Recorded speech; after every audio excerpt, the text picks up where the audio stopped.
Hello everyone, welcome back to Aurora classes. How are you all? I hope you all are doing well.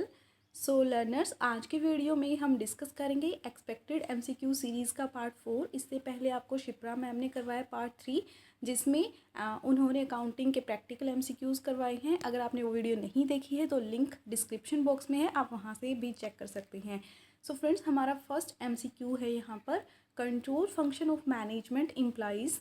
मैंने जो इससे पहले MCQ series में part 2 करवाया था, उसमें था कि हमने पढ़ा था कि जो मैनेजमेंट है उसके 5 फंक्शंस होती हैं mainly: planning, organising, staffing, directing and controlling. So यहाँ पे जो क्वेश्चन है वो है 5th फंक्शन से, मीन्स कंट्रोल फंक्शन। तो यहाँ पे पूछा है कि जो कंट्रोल फंक्शन है मैनेजमेंट का वो इम्प्लाई करता है किसको।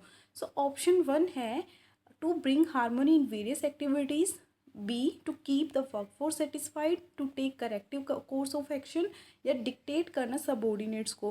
क्या हम ये चाहते हैं कि जो सामंजस्य बिठाना है हमें जितनी भी एक्टिविटीज़ होती हैं हमारी ऑर्गेनाइजेशन में, या सिर्फ हम अपनी वर्कफोर्स को सेटिस्फाई करना चाहते कंट्रोल करके, या फिर हम करेक्टिव एक्शन लेना चाहते हैं अपनी कंट्रोल के थ्रू, या फिर हम क्या करना चाहते हैं, हुक्म चलाना चाहते हैं अपने सबऑर्डिनेट पर। सो सबसे सुटेबल आंसर हमारे यहाँ पे क्या होगा कि हम कंट्रोल किस लिए करते हैं। हम कंट्रोल इसलिए करते हैं जो वेरिएशंस आए हैं, जो हमारी एक्चुअल परफॉर्मेंस मैच नहीं हो पा रही है स्टैंडर्ड परफॉर्मेंस से, चाहे वो नेगेटिव वे में है या पॉजिटिव वे में है, पहले तो हम उसका पता लगाते हैं। अगर तो हमारी परफॉर्मेंस अच्छी नहीं रही है, उसके रीजंस को फाइंड आउट करते हैं और फिर हम उसके लिए करेक्टिव डिसीजंस लेते हैं, करेक्टिव एक्शन लेते हैं। So control function of management implies to take corrective course of action. यहाँ पे जो आंसर हो जाएगा वो हो जाएगा ऑप्शन सी। अब नेक्स्ट क्वेश्चन है, authority flows downward from top to the bottom whereas accountability flows upwards from bottom to top. देखिए, जो अथॉरिटी का फ्लो होता है वो कैसे होता है, downward from top to the bottom, right. अब ऐसे ही अकाउंटेबिलिटी एक होती है अथॉरिटी, जिसमें कि आपके पास पावर होती है कि आप किसी को जो है ऑर्डर कर सको, राइट। और अकाउंटेबिलिटी क्या होती है कि अगर आपने कोई काम किया है तो आप उसकी जवाबदेही के लिए रिस्पॉन्सिबल हो, चाहे तो वो काम अगर उसमें कुछ कमी रह गई है या आप सही से उसको कर नहीं पाए हो, तो जो आपका सुपीरियर होगा आपको उन्हें जवाब देना होगा कि कैसे जो है ये कमी रही है। उसके लिए क्या, उसे क्या बोला जाता है, accountability. So accountability flows upward from bottom to top.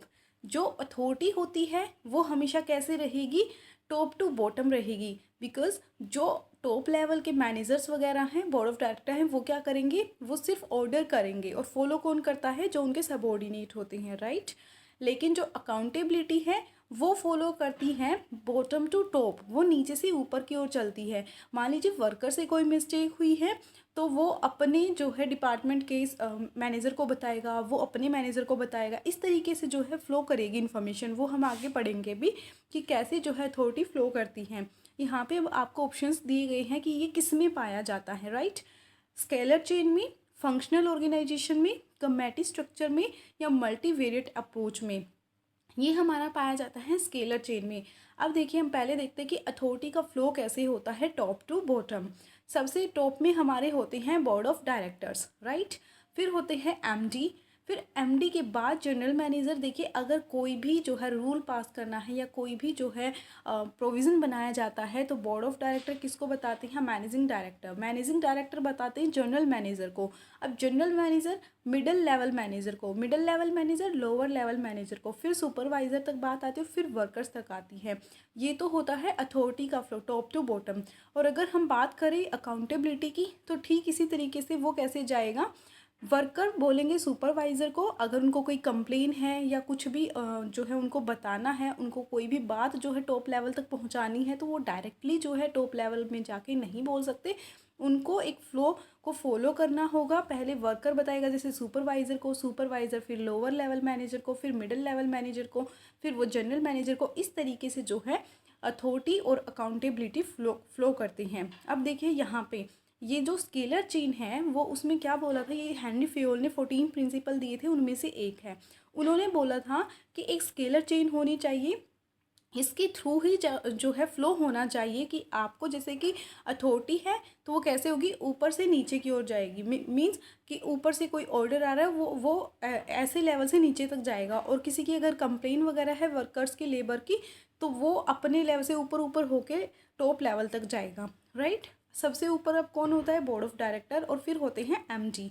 अब उनके अंडर में आते हैं डिपार्टमेंट्स के मैनेजर, एक है प्रोडक्शन का मैनेजर, एक है सेल्स का मैनेजर। अब प्रोडक्शन मैनेजर में मैनेजर प्रोडक्शन और सुपरवाइज़र आ गए, उसी तरीके से जनरल मैनेजर सेल्स में मैनेजर सेल्स आ गई और सुपरवाइज़र्स आ गए। अब दोनों जो मैनेजर्स हैं उनके अंडर वर्कर काम कर रहे हैं, लेकिन अब दोनों को आपस में कोई टॉक करनी है, उनको कोई ज़रूरत है, कोई ज़रूरी बात अगर उनको करनी है, तो भी जो है स्केलर चेन में एक ही प्रोविज़न उन्होंने बोला था कि वो जो है सेम लेवल पर, हॉरिजॉन्टल लेवल पर क्या है वो कर सकते हैं।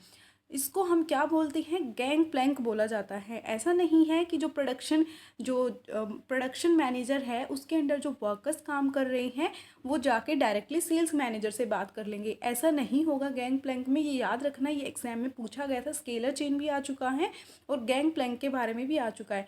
गैंग प्लैंक भी जो है हेनरी फियोल ने ही बताया था कि अगर जो सेम लेवल पर, हॉरिजॉन्टल लेवल पर जो पर्सन्स काम कर रहे हैं वो आपस में जो है डायरेक्टली बात कर सकती हैं। जैसे प्रोडक्शन मैनेजर के अंडर जो वर्कर्स हैं वो सेल्स मैनेजर के अंडर वर्कर्स से बात कर सकते हैं डायरेक्टली।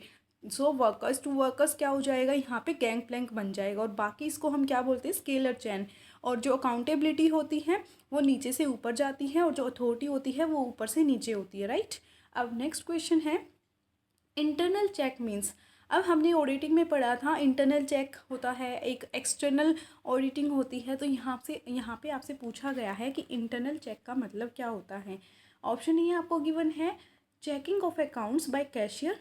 क्या जब कैशियर चेक करता है अकाउंट्स को वो इंटरनल चेक है।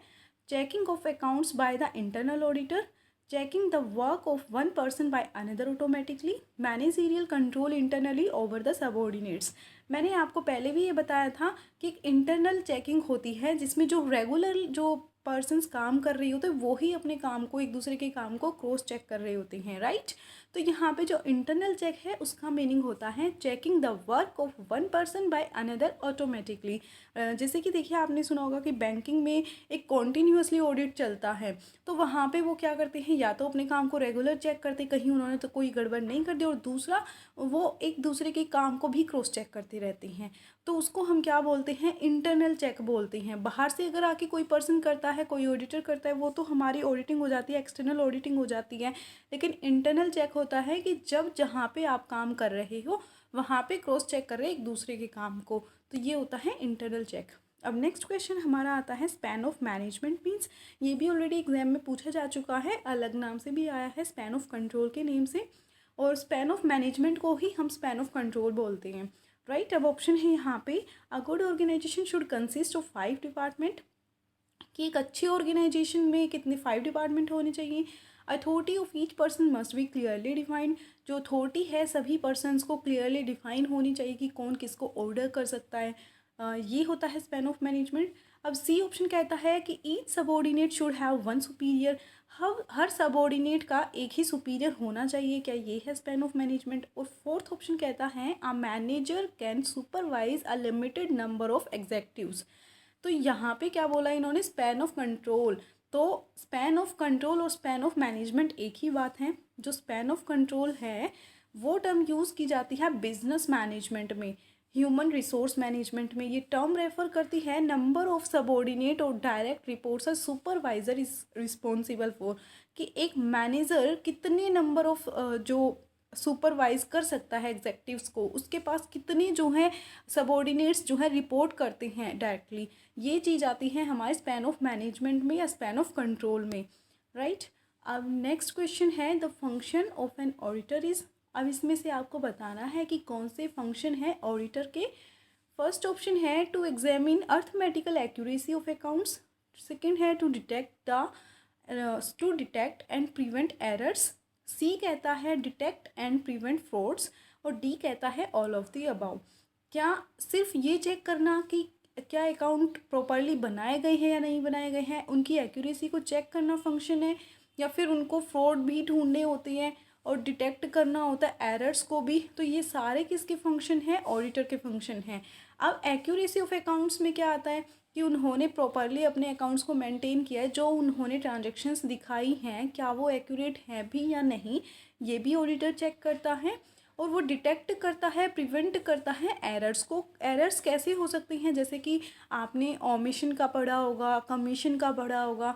ऐसी कोई गड़बड़ तो उन्होंने नहीं की है कि कोई ट्रांजैक्शन को रिकॉर्ड करना ही भूल गए हैं, या उन्होंने जैसे 399 था, उन्होंने 99 उन्होंने कुछ अलग तरीके से उसको लिख दिया, 993 लिख दिया, मीन्स 72 को 27 लिख दिया। तो ऐसी टर्म्स तो नहीं है, उन्होंने कोई एरर तो नहीं किए हुए। तो ये भी जो है ऑडिटर को फाइंड आउट करना होता है और डिटेक्ट करना होता है फ्रॉड्स को, कि ऐसा तो नहीं है कि जो कंपनी है उसने कोई फ्रॉड किया है, एक बड़ी अमाउंट थी और उन्होंने उस ट्रांजेक्शन को रिकॉर्ड ही नहीं किया, सेल हुई लेकिन उसको रिकॉर्ड ही नहीं किया। मीन्स तो ये भी जो है उसको पता लगाना होता है ऑडिटर को, फ्रॉड्स का, एरर्स का और एक्यूरेसी ऑफ अकाउंट्स का। ये सभी किसके फंक्शंस हैं, ऑडिटर के। सो यहाँ पे डी ऑप्शन करेक्ट है। सो यही था आज की वीडियो में। आई होप कि आपको पसंद आया होगा। If you like this video please don't forget subscribe, like and share. Thank you so much.